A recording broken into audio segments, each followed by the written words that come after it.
पैरों में जो नसें होती हैं वो कई बार नीली नीली हो जाती है, ये कौन सी बीमारी है? ये वेरिकोज वेन्स की प्रॉब्लम होती है। मिसमैच की चीजें हम जब खाते हैं तो उससे हमारा ब्लड बिल्कुल गंदा हो जाता है, उससे ये नसें उभर जाती हैं और बहुत ज्यादा पेनफुल प्रॉब्लम है ये, और इसकी सर्जरी भी नहीं होती कोई। ये बीमारी कौन सी उम्र में सबसे ज्यादा होती है? ये आजकल इसकी कोई एज नहीं रह गई, 20 साल के बाद कभी भी शुरू हो जाती है, लेकिन धीरे धीरे ये प्रॉब्लम्स हमारी बढ़ती चली जाती हैं शरीर में, और हमें पता जब चलता है जब वेन्स हमारी नीली पड़ जाती हैं, उनमें पेन होने लगता है। कई बार हम सोचते हैं बच्चों को क्या होगा, लेकिन बच्चों को भी बहुत प्रॉब्लम्स दूसरी तरह की हो जाती हैं। नमस्कार, D5 चैनल हिंदी देख रहे दर्शकों का मैं वंदना स्वागत करती हूं। आज हम एक बार फिर जुड़े हुए हैं डॉक्टर सुजाता आर्य जी से, जो कि फरीदाबाद में हैं। डॉक्टर सुजाता आर्य, आपका बहुत बहुत स्वागत है हमारे इस प्रोग्राम में। नमस्कार वंदना जी, सभी व्यूअर्स को भी मेरा नमस्कार। आज हम बात करेंगे कि पैरों में जो नसें होती हैं वो कई बार नीली नीली हो जाती हैं, तो आप हमें ये बताइए कि ये कौन सी बीमारी है? ये वेरिकोज वेन्स की प्रॉब्लम होती है। जब हम कई बार आजकल की मॉडर्न सोसाइटी में ये बहुत कॉमन प्रॉब्लम हो गई है, पहले किसी किसी को ये प्रॉब्लम होती थी।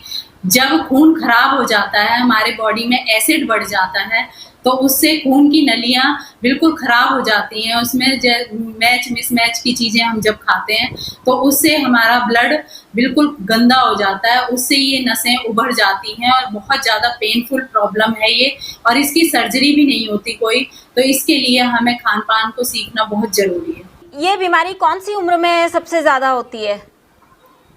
ये आजकल इसकी कोई एज नहीं रह गई, 20 साल के बाद कभी भी शुरू हो जाती है। आजकल तो हम बच्चों को ही मैगी खिला खिला के खराब कर रहे हैं, क्योंकि हमारे ब्लड में एसिड मिलना शुरू हो जाता है। अगर हमें वॉमिट फीलिंग हो रही है तो ये बहुत अच्छा साइन है कि हमारा गंद कम से कम निकल तो रहा है, हमारे टॉक्सिन्स निकल तो रहे हैं। कई लोग ऐसे होते हैं जिन्हें बिल्कुल टॉक्सिन्स निकलते नहीं है, जिनके वो ब्लड के साथ मिलना शुरू कर देते हैं, तो वही नालियों में हमारी वेन्स में पहुंच जाता है, तो वही पेनफुल हो जाता है, नीली हो जाती हैं बिल्कुल, और बहुत मोटी मोटी हो जाती हैं। और जब क्रॉनिक जब हो जाती है ये डिजीज, तो इसमें ब्लास्ट भी हो सकती हैं ये नसें, और जब ब्लास्ट हो जाती हैं तो एकदम से खून बहने लगता है और एकदम हमें तुरंत उस नस को ब्लॉक करना पड़ता है, अदरवाइज डेथ भी हो सकती है। तो ये बहुत प्रॉब्लमेटिक प्रॉब्लम है।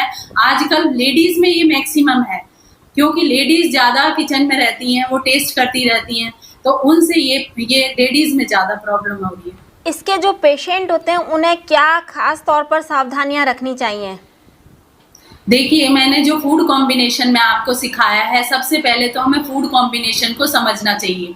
कई लोग कहते हैं कि हमें क्या हो जाएगा, हम तो नहीं मरे, हम तो सालों से ऐसे खा रहे हैं, हम तो प्याज का सलाद लिया, उसके साथ दूध लेते आ रहे हैं, हम सालों से ऐसे खा रहे हैं, हमें तो कुछ नहीं होता।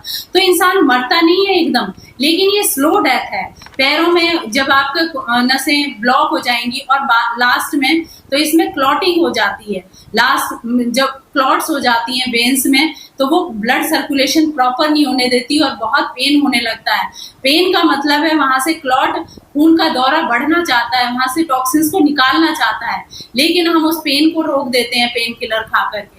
तो ये लेडीज में मैक्सिमम होती है। तो ये हमारे गलत खान पान की वजह से होती है, जो मैंने फूड कॉम्बिनेशन की D5 चैनल में ही डाली है।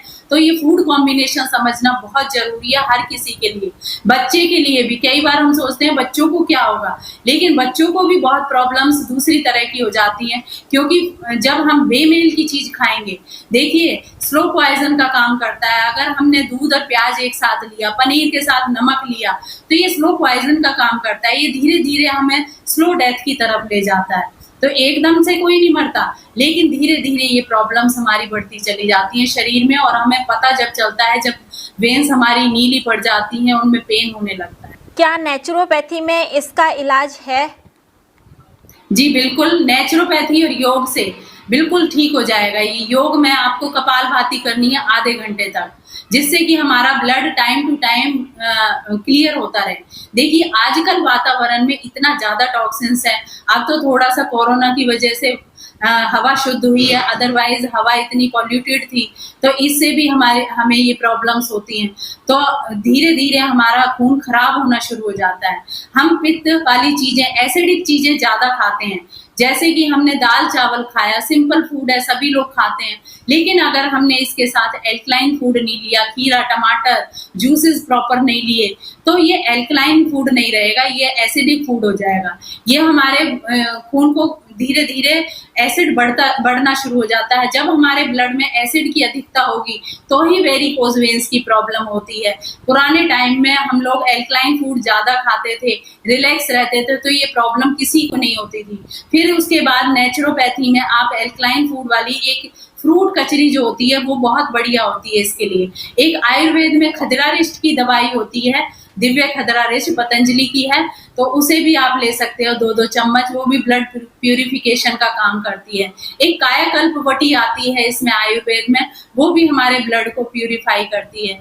तो हमें ब्लड प्यूरिफिकेशन पे ध्यान देना है कि जो चीजें आप नीम की पत्तियां यूज कर सकते हैं, तुलसी के पत्ते यूज कर सकते हैं, आप गिलोय की पत्तियां यूज कर सकते हैं, 4-5 पत्ते डेली ले लीजिए, जामुन के पत्ते, अमरूद के पत्ते, तो ये लीव्स आप ब्लड प्यूरिफिकेशन के लिए बहुत अच्छे होते हैं। पुराने टाइम में हम लोगों ने देखा था कि लोग जामुन की उसकी दातुन करते थे, नीम की डंडियों की, तो दातुन से करने से क्या होता था, हमारा एक्स्ट्रा एसिड निकल जाता था और वो अंदर से जो जिसको वॉमिट फीलिंग हो रही होती थी वो सारा गंदगी निकल जाती थी। लेकिन आजकल हम गंदगी को निकालते नहीं है, हम तुरंत दबा लेते हैं और चाय पी करके हम उसे दबाते हैं। अगर इंसान को वॉमिट फीलिंग मॉर्निंग में हो रही है और हमने उसे चाय पी करके दबा दिया, तो इसका मतलब आपको वेरिकोज वेन्स की प्रॉब्लम होगी या हार्ट प्रॉब्लम होगी या हेयर फॉल की प्रॉब्लम, किसी भी तरह की आपके जो पॉइंट वीक होगा, नेचुरोपैथी क्या कहती है कि जो आपका पॉइंट वीक होगा वहीं पर आपके वो कार्बन चला जाएगा। आपका हार्ट वीक है, आपके लंग्स वीक हैं, वहां पर चला जाएगा, उन्हें खराब करने लगेगा। आपकी बोन्स वीक है, बोन्स को गलाने लगेगा। तो हमें कोशिश करनी है कि हमें दबाना नहीं है एसिड को, वात पित्त कफ को हमें बैलेंस में रखना है। और अगर हमें वॉमिट फीलिंग हो रही है, हमने कुछ गलत खाया है, लूज मोशन हो रहे हैं, तो आप खुश हो जाइए कि नेचर हमारी हेल्प कर रही है, नेचर टॉक्सिन्स को निकालना चाहती है। तो हम टॉक्सिन्स को निकलने में हमें सिर्फ हेल्प करनी है, हमें मूक दर्शक नहीं बनना है, हमें उसको हेल्प करनी है। कई लोग कहेंगे आज वॉमिट फीलिंग हो रही है, आज कुछ अच्छा खिला दो, कल देखेंगे। कल थोड़ी होगा, वो दब जाएगा एसिड, वो दबेगा कहाँ, वेन्स में पहुंच जाएगा, ब्लड के साथ मिलना शुरू कर देगा, आपके किसी भी ऑर्गन को डैमेज कर सकता है। तो जब वो डैमेज करता है हमें तब होश आता है। देखिए एक समझदार इंसान वही है कि जो टाइम रहते अपनी हेल्थ पर ध्यान दे। एक्सीडेंट होने के बाद तो मूर्ख लोग समझते हैं, पढ़े लिखे का मतलब है कि आप टाइम रहते उस बीमारी को अपनी को ठीक कर लीजिए, अदरवाइज वो जब ज्यादा क्रॉनिक हो जाती है। कई लोग कहते हैं अभी तो हम ठीक हैं, हमारे तो खाने पीने के दिन हैं, तो खाने पीने के दिन कोई नहीं होते। जब हमें लगे, हम स्वस्थ आदमी, कोई कहे कि घर में बिल्कुल कचरा भर लें फिर हम साफ करेंगे, पर घर को हम डेली क्लीन करते हैं ना, तो ऐसे ही हमें शरीर का भी डेली क्लीन करना है। ब्लड भी हमारा प्यूरिफाई होना चाहिए, वात पित्त कफ बैलेंस में होने चाहिए। तो इन चीजों का हमें ध्यान रखना है। नेचुरोपैथी में हम डिटॉक्स करते हैं बॉडी को, वेरिकोज वेन्स की प्रॉब्लम 100% ठीक हो जाती है। गर्म ठंडा, जिन लोगों को ऐसी प्रॉब्लम है उन लोगों को थोड़े से प्रिकॉशन ये रखना है कि खड़े होने वाले काम ज्यादा नहीं करने, क्योंकि उससे खून का दौरा ज्यादा बढ़ जाता है और ज्यादा पेनफुल हो जाता है। इसके अलावा और कोई ऐसे बातें बताना चाहेंगी जो कि दर्शकों के लिए जाननी बहुत ज़रूरी हो? जिनको वेरिकोज वेन्स की प्रॉब्लम हो चुकी है वो लोग गर्म ठंडी सेक कर सकते हैं, लेकिन उसके लिए शर्त एक ही है कि आपको कॉन्स्टिपेशन नहीं होना चाहिए। अगर आपको कॉन्स्टिपेशन है तो वो और उल्टा काम करेंगे। पहले अपने कॉन्स्टिपेशन को ठीक करिए, फिर गर्म ठंडी सेक। एक बाल्टी में आप गर्म पानी रख लीजिए, एक में बिल्कुल ठंडा पानी रख लीजिए, बर्फ वाला। एक बार गर्म में डालना है, जब गर्म चुभने लगे पानी फिर ठंडे में डालना है, जब ठंडा चुभने लगे फिर गर्म में डालना है। ऐसे करते करते आपको 15 मिनट्स तक करना है। और फिर उसके बाद बर्फ के पानी में एक कॉटन का कोई दुपट्टा ले लीजिए या कॉटन की एक कोई चादर का टुकड़ा बना लीजिए ऐसा कि उसे बर्फ के पानी में भिगो करके जहां पर आपकी पेनफुल वेन्स हैं वहां पर लपेट दीजिए। ये इंस्टेंट रिलीफ मिलेगा आपको। ये बाहर से शोधन क्रिया हो गई, जो हम अंदर से खून को, अब देखिए वेन्स में अंदर है ब्लड, तो अंदर से भी हमें शोधन की चीजें करनी है। जैसे मॉर्निंग में आपको ये मैंने जो लीव्स बताए हैं खाने कई तरह के, तो जो भी अवेलेबल है, 2 तरह के अवेलेबल है, 2 तरह के खा लीजिए, 3 तरह के अवेलेबल है, 3 तरह के। तो सुबह जब हम ये हरे पत्ते जैसे नीम के, गिलोय के, जामुन के, अमरूद के ये खाते हैं हम, तो ये डायरेक्ट हमारे ब्लड को प्यूरिफाई करता है। तो ये सबसे बेस्ट तरीका है, इजी तरीका है। जिनको पिंपल्स की प्रॉब्लम है वो लोग भी ये लीव्स यूज कर सकते हैं। तो मॉर्निंग में ये लीव्स खाने हैं। आप स्प्राउट्स का ज्यादा से ज्यादा यूज करिए, क्योंकि विटामिन B12 हमारी नसों को खोलने में काम करता है। विटामिन D लीजिए, ज्यादा से ज्यादा सनरेज लीजिए और ज्यादा से ज्यादा खुश रहिए। सुजाता जी, आप हमारे साथ जुड़ी, आपका बहुत बहुत धन्यवाद। नमस्कार, धन्यवाद। अगले एपिसोड में आपसे फिर मुलाकात होगी, तब तक के लिए नमस्कार।